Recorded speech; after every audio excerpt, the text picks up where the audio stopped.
સુરનગર જિલ્લાના મોરવાડા ગામના પાટિયા નજીક લૂંટ ચલાવનાર લૂંટારાઓને સાથે રાખી પોલીસે રીકન્સ્ટ્રક્શન કર્યું હતું. સુરનગર જિલ્લાના ચુડા તાલુકાના સમઢિયાળા ગામના અને ડ્રાઇવિંગનો વ્યવસાય કરી પરિવારનું ગુજરાન ચલાવતા નાગજીભાઈ ચતુરભાઈ બાવળિયા તારીખ 11 એપ્રિલ મોડી રાત્રે લીંબડી રાજકોટ હાઈવે પર મોરવાડા ગામના પાટિયા પાસે વાહનમાંથી ઉતર્યા હતા. સમઢિયાળા ગામે જવા માટે વાહન નહીં મળતા તેઓ ચાલતા ચાલતા ઘરે જવા નીકળ્યા હતા. નવી જૂની મોરવાડા ગામો વચ્ચે ફુગાવા નદી પુલ પર બે બાઇક ઉપર આવેલા 5 શખ્સે તેમને આંતરી પાઇપ અને ધોકા અને રિબિનની પટ્ટી જેવા હથિયારોથી નાગજીભાઈ ઉપર હુમલો કરી તેમની પાસે રહેલા 2200ની લૂંટ ચલાવી ફરાર થઈ ગયા હતા. બનાવ અંગેની અરજી નોંધી ચુડા પોલીસે લૂંટારા ટોળકીને શોધખોળ હાથ ધરી હતી, છતાંય લૂંટારાઓની ભાળ કોઈ મળી ન હતી. આજુબાજુના ગામોના સીસીટીવી ફૂટેજ મેળવી બોડી લેંગ્વેજના આધારે નવી મોરવાડા ગામના 24 વર્ષીય બાબુભાઈ ઉર્ફે ચમન ધીરુભાઈ કોઠારિયા, 19 વર્ષના સચિન ધનજીભાઈ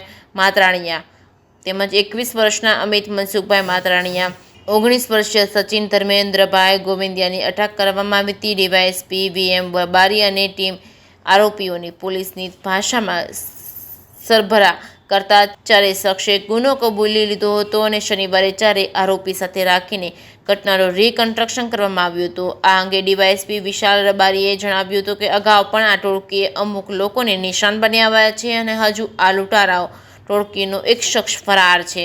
જે કેસની ગુજરાતી સાથે મહેશ ઉતરિયા, સુરેન્દ્રનગર.